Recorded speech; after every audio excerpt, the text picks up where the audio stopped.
പരിമിതമായ സ്ഥലത്ത് ഈ ഒരു പരിപാടി കൊണ്ടുപോകാൻ ബുദ്ധിമുട്ടായിരിക്കും എന്ന് തിരിച്ചറിഞ്ഞ ഒരു ദിവസമായിരുന്നു അന്ന്.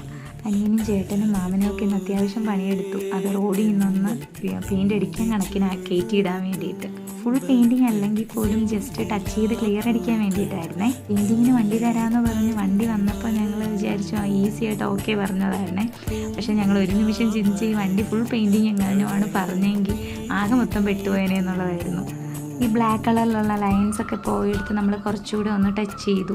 പിന്നെ ചെറുതായിട്ട് അവിടെ പുട്ടിയൊക്കെ ഇട്ട് ജസ്റ്റ് ക്ലിയർ അടിച്ചു. കറക്റ്റായിട്ടൊരു വർക്ക്ഷോപ്പ് പ്രോപ്പറായിട്ടില്ലാത്തതിൻ്റെ ഒരു ബുദ്ധിമുട്ട് ഞങ്ങളിന്ന് നന്നായിട്ട് അറിഞ്ഞു. കാരണം വണ്ടികളൊക്കെ വരുമ്പോൾ റോഡിൽ സൈഡിലോട്ടൊക്കെ വണ്ടികൾ വരുമ്പോൾ നമുക്ക് ടെൻഷനാണ്. നമ്മുടെ വണ്ടി കിടക്കുന്നതുകൊണ്ട് പോകാനുള്ള ബുദ്ധിമുട്ടായിരിക്കുമോ. പല ആൾക്കാരും പല മൈൻഡില്ല. ചിലർ അവർ ഓക്കെ പറയുമ്പോൾ നമ്മളത് കിടക്കുന്നതുകൊണ്ട് പ്രശ്നമില്ലാത്തവർ, ചിലരത് പ്രശ്നമാണ്.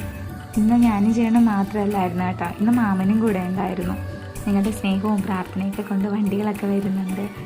ഞങ്ങൾ ബസ്സൊക്കെ പെയിൻറ്റ് ചെയ്യാൻ വേണ്ടി സ്കൂളിലൊക്കെ ഇട്ട് പെയിൻറ്റ് ചെയ്യുന്ന സമയത്ത് ചേട്ടനെ ഹെൽപ്പ് ചെയ്യുന്ന മാമനാണ്.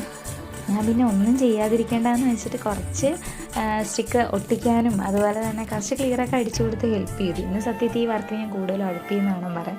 മാമ ഉള്ളതുകൊണ്ട് ഞാൻ ഇടയ്ക്കിടയ്ക്ക് വന്ന് എത്തി നോക്കി പോകുന്നേ ഉണ്ടായിരുന്നുള്ളൂ. അല്ലെങ്കിൽ പിന്നെ എന്നെ ഇടയ്ക്കിടയ്ക്ക് വിളിച്ചുകൊണ്ടിരിക്കും. ഇന്ന് പിന്നെ മാമനുള്ളതുകൊണ്ട് ആ ഇടയ്ക്കിടയ്ക്കുള്ള വിളികളെല്ലാം കുറച്ച് കുറഞ്ഞു. പിന്നെ ഞാൻ ഒരു ഐഡിയിൽ നിന്ന് തന്നെ കമൻറ്റ് ബോക്സിൽ പല ഇടങ്ങളിൽ ആ മെസ്സേജ് കണ്ടായിരുന്നേ.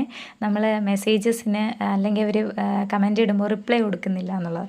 ഞങ്ങൾക്കിപ്പം വരുന്ന എല്ലാ മെസ്സേജസിനും ഞങ്ങൾ റിപ്ലൈ കൊടുക്കാറുണ്ട് മാക്സിമം. പഴയ വീഡിയോകൾക്ക് ചിലപ്പോൾ നമ്മളിപ്പം പിന്നെ വീണ്ടും കമൻറ്റ് എടുത്ത് നോക്കത്തില്ല. അങ്ങനെ വിട്ടു പോകുന്നെങ്കിൽ മാത്രമേ ഉള്ളൂ. മാമ ഉള്ളതുകൊണ്ട് തന്നെ പണികൾ കുറച്ചുകൂടെ ഫാസ്റ്റായിട്ട് നടക്കും. ആൾ നല്ല എക്സ്പീരിയൻസ്ഡ് ആയിട്ടുള്ള ആളാണ്. അതുപോലെ തന്നെ നല്ല ആത്മാർത്ഥതയുള്ളൊരു മനുഷ്യനാണ്. ഇങ്ങനെയുള്ള മനുഷ്യർ നമ്മുടെ കൂടെ നിൽക്കുമ്പോൾ നമുക്കും ജോലി ചെയ്യാൻ കൂടുതൽ സന്തോഷവും നമുക്കും ഒരു പോസിറ്റീവ് വൈബാണ്.